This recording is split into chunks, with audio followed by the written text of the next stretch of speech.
ಎಲ್ರಿಗೂ ನಮಸ್ಕಾರ. ಶ್ರೀಲಕ್ಷ್ಮಿ ಕಿಚನ್ಗೆ ಸ್ವಾಗತ. ಇವತ್ತಿನ ವಿಡಿಯೋನಲ್ಲಿ ನಾವು ಅವರೆಕಾಳು ಉಪ್ಪಿಟ್ಟು ಹೇಗೆ ಮಾಡೋದು ಅಂತ ನೋಡೋಣ. ಮೊದಲು ಒಂದು ಬಾಣಲೆ ಇಟ್ಕೊಂಡಿದ್ದೀನಿ. ಅದಕ್ಕೆ 5 ರಿಂದ 6 ಚಮಚದಷ್ಟು ಎಣ್ಣೆ ಹಾಕೋತಾ ಇದ್ದೀನಿ.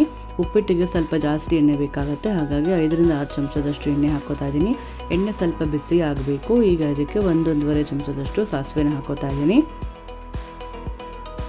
ಜೊತೆಗೆ ಕಡಲೆಬೇಳೆ ಹಾಗೆ ಉದ್ದಿನ ಬೇಳೆನೂ ಕೂಡ ಹಾಕೋತಾ ಇದ್ದೀನಿ. ಎರಡು ಸ್ವಲ್ಪ ಸ್ವಲ್ಪ ಹಾಕೋತಾ ಇದ್ದೀನಿ. ಹಾಕ್ಕೊಂಡು ಅದು ಕೂಡ ಚೆನ್ನಾಗಿ ಫ್ರೈ ಮಾಡ್ಕೋಬೇಕು. ಈಗ ಸ್ವಲ್ಪ ಇದಕ್ಕೆ 1/4 ಚಮಚದಷ್ಟು ಇಂಗನ್ನು ಹಾಕೋತಾ ಇದ್ದೀನಿ. ಅದನ್ನೆಲ್ಲ ಸೇರಿಸ್ಕೊಂಡು ಕಡಲೆಬೇಳೆ ಉದ್ದಿನಬೇಳೆ ಸ್ವಲ್ಪ ಕೆಂಪಾಗೋ ತನಕ ಚೆನ್ನಾಗಿ ಈಗ ಫ್ರೈ ಮಾಡ್ಕೋತಾ ಇದ್ದೀನಿ. ಜೊತೆಗೆ ಸ್ವಲ್ಪ ಹಸಿಮೆಣಸಿನ್ಕಾಯಿ ಹಾಗೆ ಕರ್ಬೇವಿನ ಸೊಪ್ಪನ್ನು ಕೂಡ ಹಾಕ್ಕೊಂಡಿದ್ದೀನಿ. ಖಾರಕ್ಕೆ ತಕ್ಕಂತೆ ಹಸಿಮೆಣಸಿನ್ಕಾಯಿ ಕಮ್ಮಿ ಅಥವಾ ಜಾಸ್ತಿ ಮಾಡ್ಕೋಬೋದು. ಈಗ ಅದಕ್ಕೆ 1 ಕಪ್ ಆಗೋಷ್ಟು ನಾನು ಅವರೆಕಾಳು ಬೇಯಿಸಿಟ್ಕೊಂಡಿದ್ದೆ, ಅದನ್ನು ಕೂಡ ಹಾಕೋತಾ ಇದ್ದೀನಿ. ಈ ಕಪ್ಪಲ್ಲಿ 1 ಕಪ್ ತೊಗೊಂಡಿದ್ದೆ. ಸ್ವಲ್ಪ ಉಪ್ಪು ಹಾಕ್ಕೊಂಡು 1 ವಿಷಲ್ ಕೂಗಿಸ್ಕೊಂಡ್ರೆ ಕರೆಕ್ಟ್ ಆಗುತ್ತೆ. ಆ ಕಾಳನ್ನ ಈಗ ಹಾಕ್ಕೋಬೇಕು. ಹಾಕ್ಕೊಂಡದು ಕೂಡ ಚೆನ್ನಾಗೀಗ ಫ್ರೈ ಮಾಡ್ಕೋಬೇಕು. ಸ್ವಲ್ಪ ನೀರೀಗ ಚೆನ್ನಾಗಿ ಕುದಿ ಬರಬೇಕು. ಈಗ ಇದಕ್ಕೆ 1 ಚಮಚದಷ್ಟು ಜೀರಿಗೆ ಜೊತೆಗೆ 1 ಚಮಚದಷ್ಟು ಮೆಣಸನ್ನು ಕುಟ್ಟಿ ಪುಡಿ ಮಾಡಿ ಇಟ್ಕೊಂಡಿದ್ದೆ. ಆ ಪುಡಿನೂ ಕೂಡ ಈಗ ಹಾಕೋತಾ ಇದ್ದೀನಿ. ಹಾಕ್ಕೊಂಡು ಈಗ ಕುದಿಸ್ಕೋಬೇಕು. ಈಗ ರುಚಿಗೆ ತಕ್ಕಷ್ಟು ಉಪ್ಪನ್ನು ಹಾಕೋತಾ ಇದ್ದೀನಿ. 1 ಚಮಚದ ಮೇಲೆ ಸ್ವಲ್ಪ ಹಾಕ್ಕೊಂಡಿದ್ದೀನಿ ಉಪ್ಪು. ಅದು ಹಾಕ್ಕೊಂಡು ಈಗ ಚೆನ್ನಾಗಿ ಕುದಿಸ್ಕೋಬೇಕು ನೀರನ್ನು.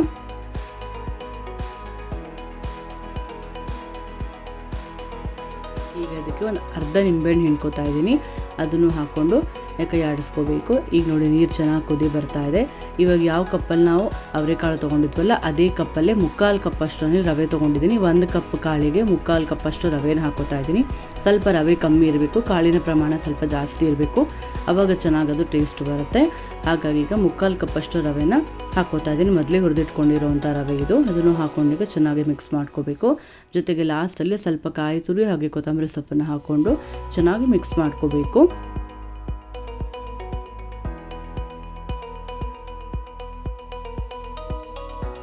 ಫ್ಲೇಮ್ನ ಮೀಡಿಯಮ್ನಲ್ಲಿ ಇಟ್ಕೊಂಡು ಚೆನ್ನಾಗಿ ಕೈ ಆಡಿಸ್ಕೊತಾ ಇದ್ದೀನಿ. ಈಗ ರವೆ ಎಲ್ಲ ಕ್ಲೀನಾಗಿ ಮಿಕ್ಸ್ ಆಗಬೇಕು, ಬೇಯಬೇಕು ಅದರೊಳಗೆ. ಹಾಗಾಗಿ ಚೆನ್ನಾಗಿ ಮಿಕ್ಸ್ ಮಾಡ್ಕೊತಾ ಇದ್ದೀನಿ. ಒಂದು 10 ನಿಮಿಷ ಅದನ್ನು ತಟ್ಟೆ ಮುಚ್ಚಿಟ್ಬಿಟ್ರೆ ಅಷ್ಟರೊಳಗೆ ಕರೆಕ್ಟಾಗಿ ಅದು ಆಗಿರುತ್ತೆ. ಇವಾಗ ನೋಡಿ 10 ನಿಮಿಷ ಆಗಿದೆ. ಈಗ ರವೆ ಎಲ್ಲ ಚೆನ್ನಾಗಿ ಬೆಂದಿದೆ, ಜೊತೆಗೆ ಉಪ್ಪಿಟ್ಟು ಕೂಡ ಪುಡಿ ಪುಡಿಯಾಗಿ ಆಗಿದೆ. ಈಗ ಅವರೆಕಾಳು ಉಪ್ಪಿಟ್ಟು ರೆಡಿ ಆಯಿತು. ಹಾಗೆ ಇವತ್ತಿನ ಈ ವಿಡಿಯೋ ನಿಮಗೆ ಇಷ್ಟ ಆಗಿದ್ರೆ ಲೈಕ್ ಮಾಡಿ, ಶೇರ್ ಮಾಡಿ ಹಾಗೂ ಸಬ್ಸ್ಕ್ರೈಬ್ ಮಾಡಿ.